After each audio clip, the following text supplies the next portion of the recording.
Assalamualaikum warahmatullahi wabarakatuh. Pada video kali ini kita akan bahas mengenai salah satu materi sejarah peminatan untuk kelas 12, yakni Perang Dingin. Langsung saja kita bahas materi mengenai Perang Dingin secara ringkas, lugas, dan semoga jelas.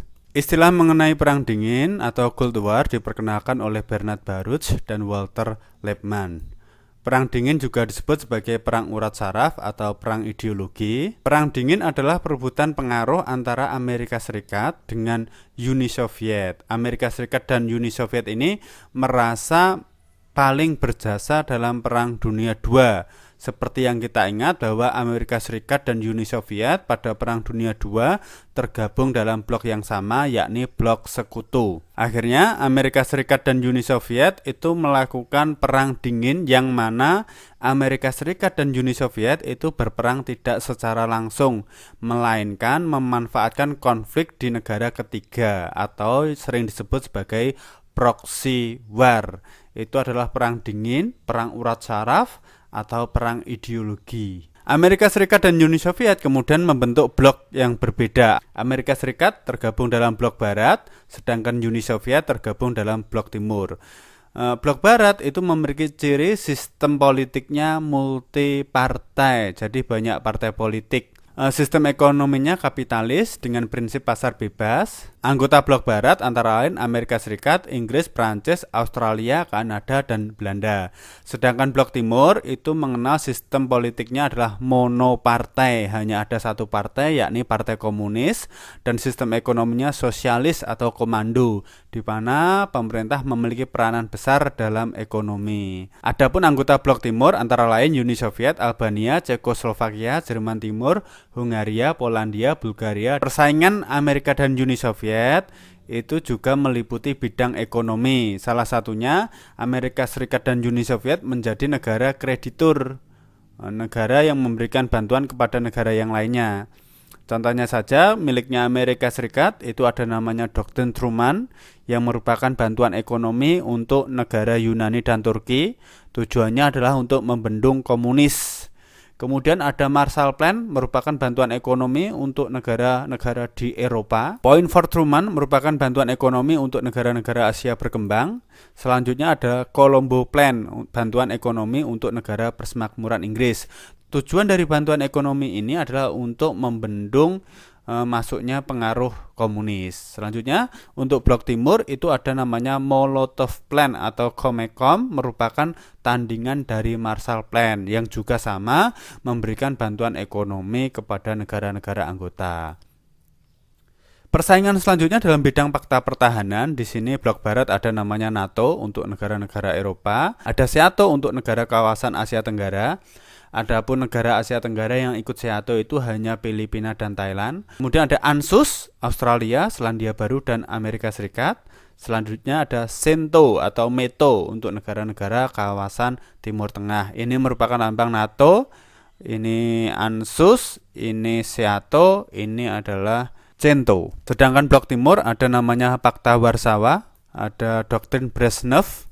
Kemudian ada Kominform. Kominform ini merupakan gabungan berbagai partai komunis di dunia yang pusatnya ada di Moskow, Rusia. Persaingan selanjutnya terjadi di ruang angkasa atau juga sering disebut sebagai Star Wars. Negara Amerika Serikat dan Uni Soviet saling berlomba-lomba untuk menjelajah ruang angkasa.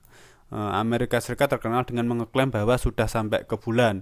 Adapun pesawat luar angkasa Amerika Serikat antara lain Explorer 1-2, Discoverer, Vanguard, dan Apollo.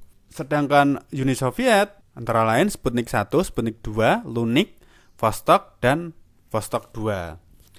Perlombaan antara kisah ini, dua belah pihak saling bersaing. Pada tahun 1957 Uni Soviet itu berhasil meluncurkan satelit tanpa awak pertama, diberi nama Sputnik. Kemudian dilanjutkan dengan Sputnik 2, yang mana di dalamnya ada makhluk hidup berupa anjing yang bernama Laika. Akhirnya anjingnya itu mati. Amerika Serikat kemudian juga meluncurkan satelit pertama yang bernama Vanguard ini, tapi gagal karena meledak. Selanjutnya meluncurkan satelit Explorer pada tahun 58. Nah, prestasi terbesar dari Uni Soviet adalah pada tahun 1961 Yuri Gagarin dengan Vostok 1 berhasil mengorbit ke luar angkasa, mengorbit bumi. Dibalas dengan Amerika Serikat yang mana pada tahun 1969 dengan pesawat luar angkasa Apollo 11, Neil Armstrong dan Buzz Aldrin berhasil mendarat di bulan. Ini merupakan persaingan ruang angkasa. Selanjutnya persaingan di kegiatan spionase atau mata-mata di blok barat miliknya Amerika Serikat itu ada namanya CIA, Central Intelligence Agency. Sedangkan di miliknya Uni Soviet ada KGB. Ini merupakan kegiatan spionase atau mata-mata. Antara Amerika Serikat dengan Uni Soviet itu bersaing dalam perlombaan senjata nuklir. Antara lain senjata yang digunakan ada namanya Ballistic Missile Defense (BMD), ada Anti-Ballistic Missile dan Intercontinental Ballistic Missile. Terdapat beberapa perundingan terkait dengan persenjataan tersebut. Antara lain Protokol Jenewa yang mana adanya larangan penggunaan senjata kimia dan biologi.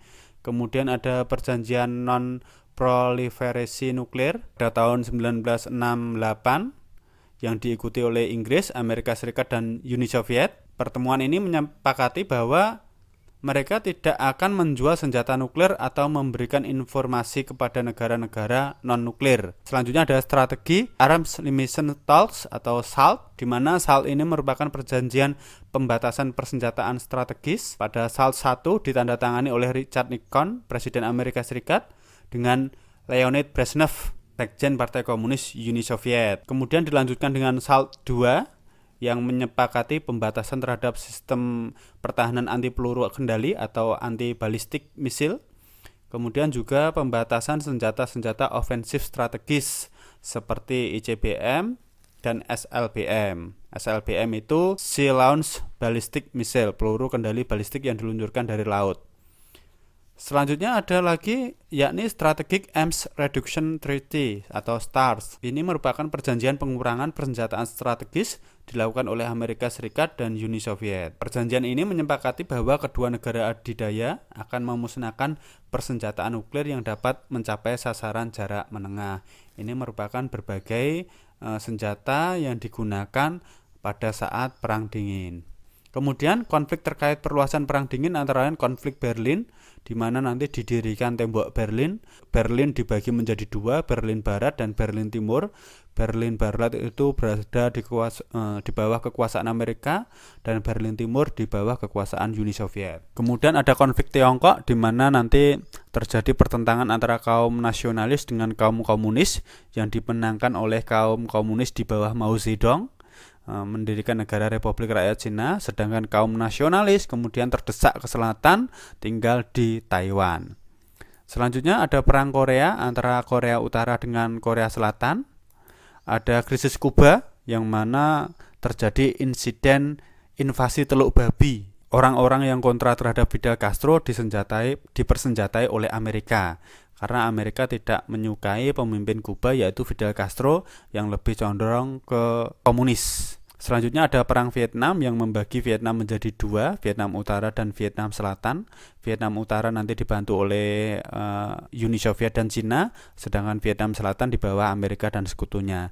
Mengenai materi perluasan Perang Dingin ini nanti akan dibuatkan video khusus. Selanjutnya adalah usaha mengenai peradaan ketegangan. Jadi kedua belah negara mulai meredakan ketegangan atau terkenal dengan nama detente. Hal ini disebabkan oleh satu, berkurangnya gaung pertarungan ideologi. Negara dunia ketiga itu lebih berfokus pada pembangunan ekonomi. Selanjutnya Amerika Serikat dan Uni Soviet fokus dalam bidang ekonomi negara masing-masing.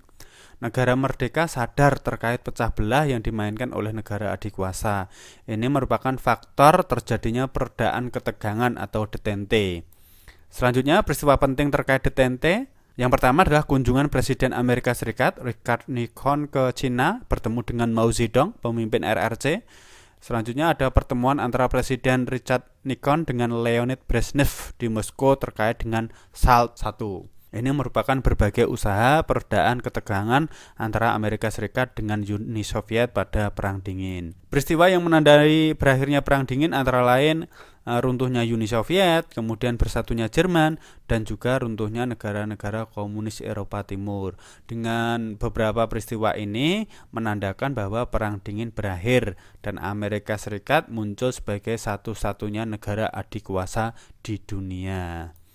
Adapun dampak Perang Dingin, Amerika Serikat dan Uni Soviet menjadi negara kreditur, tersebarnya sistem ekonomi kapitalis dan sistem ekonomi sosialis, menyebarnya ideologi liberalis dan ideologi komunis, perkembangan iptek dan penemuan-penemuan baru seperti komputer, internet, dan transportasi massa, serta perkembangan teknologi persenjataan, dan terbentuk berbagai organisasi baik fakta pertahanan maupun organisasi global dan regional. Dan yang terakhir adalah beberapa negara mengalami perpecahan seperti di Korea dan Vietnam.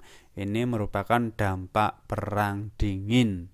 Peran Indonesia dalam Perang Dingin yakni Indonesia menerapkan politik luar negeri bebas aktif. Bebas itu artinya tidak memihak terhadap blok barat maupun blok timur. Aktif itu maksudnya aktif terlibat dalam usaha perdamaian dunia. Indonesia juga berperan dalam memprakarsai konferensi Asia Afrika yang nanti dilaksanakan di Bandung pada tahun 1955 yang menghasilkan Dasar-Sila Bandung. Ini merupakan tokoh pelopor berdirinya KAA. Ini merupakan pelopor terlaksananya KAA dari Indonesia, ada namanya Ali Sastro Amijoyo. Selanjutnya, memprakarsai gerakan non-blok GNB. Ini merupakan pelopor gerakan non-blok yang mana salah satunya adalah dari Indonesia, yaitu Presiden Soekarno. Kemudian Indonesia juga memprakarsai ASEAN. Salah satu tokoh Indonesia yang ikut memprakarsai ASEAN adalah Menteri Luar Negeri Adam Malik. Indonesia juga ikut dalam dialog utara dan selatan. Utara itu negara-negara maju, sedangkan selatan itu negara-negara berkembang. Selain itu, Indonesia juga aktif dalam mengirim kontingen Garuda di bawah naungan pasukan PBB yang dikirim ke negara yang sedang berkonflik. Itu tadi materi mengenai Perang Dingin. Semoga bermanfaat. Mohon maaf apabila ada kesalahan. Wassalamualaikum warahmatullahi wabarakatuh.